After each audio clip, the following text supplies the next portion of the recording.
Studying is an art form. It can be very difficult to master for most students, and unfortunately, there aren't many teachers that know how to teach students the different techniques on studying.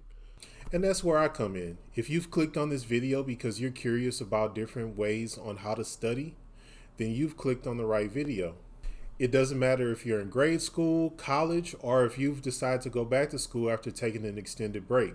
These 5 tips that I'm going to give you will be beneficial for you in helping you study for exams and quizzes.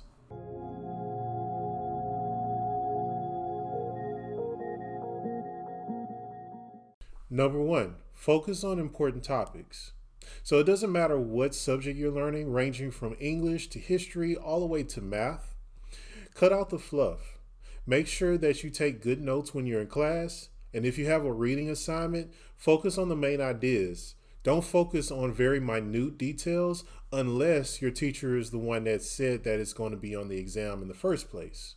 So when you get home and you start studying, make sure that you focus on those important topics, the things that you feel like your teacher is going to ask on your quiz or exam.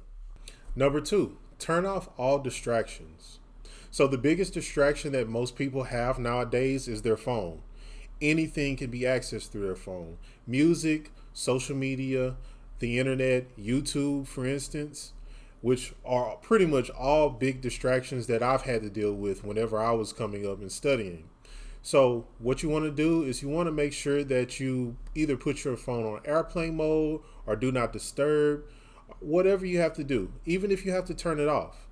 Turn off your television, turn off any music that you might be playing.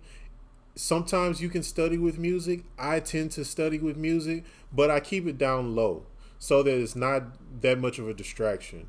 So if you have to, you can actually study with music. It all depends. It's a personal preference, but you want to make sure that you remove all distractions so that you can retain the information that you're either reading or learning or trying to memorize. Number 3, stop procrastinating. So this is a big problem for most people.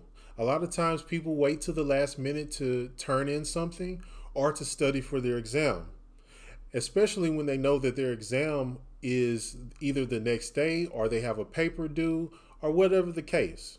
This can be applied for life, not just with studying, but we're only going to focus on studying. Some people claim that they can procrastinate, and it helps them get things done. But I'm here to tell you that that adds unneeded stress and negative effects to the body. For me personally, it made me get headaches, it made me super tired, and it made me super anxious. And even though you claim that it isn't affecting you negatively, it actually is. You just don't realize it because the adrenaline is flowing. So my tips to help you stop procrastinating, if you're here to listen, is to make sure that you're organized and also make sure you know when your due dates are and start studying way ahead of time. This takes discipline. I know it's very difficult, especially if you're just starting out and trying to develop new habits. But, if you do it consistently, then that means that you can break this habit and that you can actually break procrastination off of your life. Number 4, take breaks. It's okay to take breaks whenever you're studying. Just don't take too long of a break. If you start to get a little tired just because you're either staring at a computer screen all day or you're just looking at your notebook or whatever, take a break. Make sure that you recuperate. Go outside, get some fresh air, get you a bite to eat. And once you feel refreshed, then come back and start studying again. But just don't overstudy. That is actually a thing. Sometimes when you overstudy, you get tired, you tend to not remember or retain information like you were whenever you were refreshed. So just make sure you take breaks whenever you study as well. And number 5, be organized. So one important thing that you have to do before even studying is making sure that your notes are well organized, clear and concise. And also your environment is organized. If you're studying at home, you have papers everywhere, or even if you're studying in the library or wherever you are, just make sure that your workstation is organized.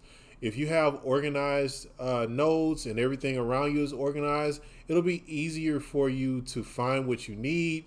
And also, uh, removing clutter from your workspace helps bring up morale, and also gives you more motivation to study, even if you don't realize it or not.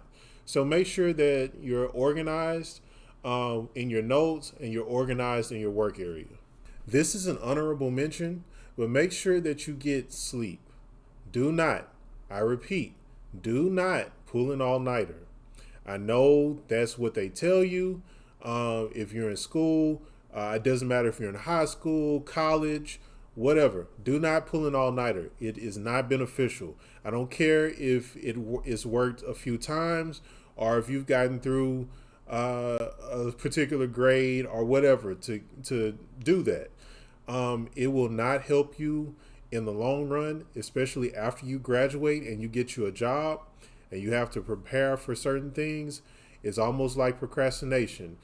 It goes hand in hand. Do not pull an all-nighter. You need to be able to get some rest so that you can retain information. So thank you for listening to my tips on how to study. Hopefully this video was helpful for you. What can be helpful for me is if you subscribe, if you like this video, comment down below on any tips that I might have missed, and also anything that you might want to see in another video. Make sure you share this video and put your notification bells on whenever you subscribe. All right. Thank you so much for tuning in, and I'll see you in the next video. Peace.